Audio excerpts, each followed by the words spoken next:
CJP നൽകിയ അടിയിൽ തരിച്ചു നിൽക്കുന്നത് കേന്ദ്ര സർക്കാർ മാത്രമല്ല, BJP എന്ന പാർട്ടി കൂടിയാണ്. കഴിഞ്ഞ 10 കൊല്ലമായി ചോദ്യം ചെയ്യപ്പെടാനാകാത്ത ശക്തിയായി മുന്നോട്ട് പോയ BJPയുടെ കരണത്ത് കിട്ടിയ അടിയാണ് ധർമ്മേന്ദ്ര പ്രധാന്റെ രാജി. ഇതോടെ BJPക്കുള്ളിലും പൊട്ടിത്തെറികൾ തുടങ്ങിക്കഴിഞ്ഞു. തിരുവായ്ക്കെതിർവായില്ലാത്ത കാലത്തിൽ നിന്ന് ഇന്ന് പ്രധാനമന്ത്രി നരേന്ദ്രമോദിക്കെതിരെ കൈകൾ ഉയർന്നു കഴിഞ്ഞിരിക്കുകയാണ് പാർട്ടിക്കുള്ളിൽ. BJPയെ ഉള്ളം കൈയിലിട്ട് അമ്മാനമാടിയ മോദിക്ക് കണക്കിന് കൊടുക്കുന്നുണ്ട് പാർട്ടിക്കുള്ളിലെ ചില നേതാക്കന്മാർ.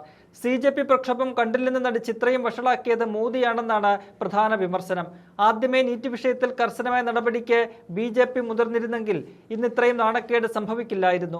എന്നാൽ അത് ദേശീയ പ്രക്ഷോഭമായി വളരുകയും പിന്നീട് ധർമ്മേന്ദ്ര പ്രധാന്റെ രാജിയിൽ കലാശിക്കുകയും ചെയ്തു. ഇത് ആദ്യമേ ചെയ്തിരുന്നുവെങ്കിൽ BJPക്ക് വലിയ നാണക്കേട് ഉണ്ടാക്കില്ലെന്നായിരുന്നുവെന്ന് പാർട്ടിക്കുള്ളിൽ നിന്ന് വിമർശനങ്ങൾ ഉയരുന്നത്. CJP പ്രതിഷേധം കൈകാര്യം ചെയ്യുന്നതിൽ കേന്ദ്ര സർക്കാരിന് വീഴ്ച സംഭവിച്ചെന്ന് ചൂണ്ടിക്കാട്ടിയ BJP ദേശീയ നേതൃത്വം അങ്ങനെ ആദ്യമായി മോദിക്ക് നേരെ കൈ ചൂണ്ടുകയാണ്. ധർമ്മേന്ദ്ര പ്രധാന്റെ രാജി വൈകിയത് സർക്കാരിന്റെയും പ്രധാനമന്ത്രി നരേന്ദ്രമോദിയുടെയും പ്രതിച്ഛായയെ ബാധിച്ചെന്നാണ് പാർട്ടി കണ്ടെത്തിയിരിക്കുന്നത്. എന്നാൽ വിഷയം രാഷ്ട്രീയമായി ഉപയോഗിക്കാൻ പ്രതിപക്ഷത്തിന് സാധിച്ചിട്ടില്ലെന്നാണ് BJP വാദിക്കുന്നത്. എന്നാൽ കോൺഗ്രസ് അത് കൃത്യമായി നടപ്പിലാക്കിയെന്ന് കരുതുന്ന മറ്റൊരു വിഭാഗം പാർട്ടിയിലുണ്ട്. പ്രധാനമന്ത്രിയുടെ വസതിക്ക് മുന്നിൽ പ്രതിപക്ഷ നേതാവ് രാഹുൽ ഗാന്ധിയുടെ നേതൃത്വത്തിൽ നടത്തിയ സമരം അതിന് തെളിവാണെന്നും നേതാക്കൾ ചൂണ്ടിക്കാട്ടുമ്പോൾ മോദി മൗനം തുടർന്നുകൊണ്ടിരിക്കുകയാണ്. ഈ വിഷയം തെരഞ്ഞെടുപ്പിൽ തിരിച്ചടിയാകില്ലെന്ന് കൂടി പറയുന്നുണ്ട് BJPയിലെ ചില നേതാക്കന്മാർ.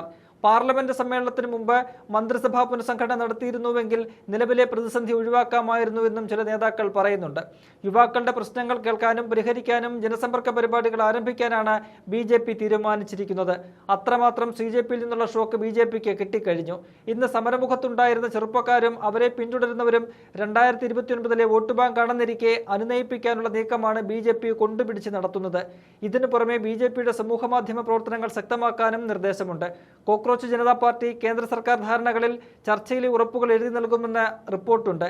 CJP സർക്കാർ പ്രതിനിധികൾ കഴിഞ്ഞ ദിവസം കൂടിക്കാഴ്ച നടത്തിയിരുന്നു. 3 മണിക്കൂർ കൂടിക്കാഴ്ചയിൽ ബീഹാർ, ആസാം സർക്കാരുകളുടെ വിജ്ഞാപന പകർപ്പുകൾ കൈമാറിയിട്ടുണ്ട്. ബീഹാറിന് പിന്നാലെ അസം സർക്കാരും FIRകൾ റദ്ദാക്കുമെന്ന് അറിയിച്ചിട്ടുണ്ട്. അതേസമയം കഴിഞ്ഞ ദിവസം നടത്തിയ വാർത്താ സമ്മേളനത്തിൽ കേന്ദ്ര സർക്കാർ വാഗ്ദാനങ്ങളിൽ നിന്ന് പിന്നോട്ട് പോയെന്നായിരുന്നു CJP ആരോപിച്ചത്. വിദ്യാർത്ഥികൾക്കെതിരെ കേസുകൾ എടുക്കുന്ന പശ്ചാത്തലത്തിലായിരുന്നു പരാമർശം വന്നത്. എന്നാൽ ഉടനെ സമരമുഖത്തേക്ക് ഇല്ല എന്ന് CJP അറിയിച്ചത് BJPക്ക് ആശ്വാസമാണ്. എന്നാൽ പാർട്ടിക്കുള്ളിലെ പൊട്ടിത്തെറികൾ ഒഴിവാക്കാൻ സാധിക്കാത്തത് തലവേദന ഉണ്ടാക്കുന്നുണ്ട്. ഇന്ത്യൻ പ്രധാനമന്ത്രി പദവിയിലെത്തുന്നതിന് മുമ്പ് തന്നെ നരേന്ദ്രമോദിയും അമിത്ഷായും BJPയെ കൈപ്പിടിയിൽ ഒതുക്കിയിരുന്നു.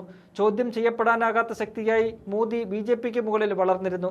CJP സമരത്തിന് പിന്നാലെ BJPയുടെ അടിത്തറ കൂടി ഇളക്കിയതോടെയാണ് മോദിക്കെതിരെയും പാർട്ടിക്കുള്ളിൽ പൊട്ടിത്തെറികൾ ഉണ്ടാകുന്നത്. ഇതിനു പുറമെ RSSന്റെ ചില നിർദ്ദേശങ്ങൾ മാനിച്ചുകൊണ്ടാണ് പ്രധാന പടിയിറങ്ങേണ്ടി വന്നതെന്നാണ് ലഭിക്കുന്ന വിവരം.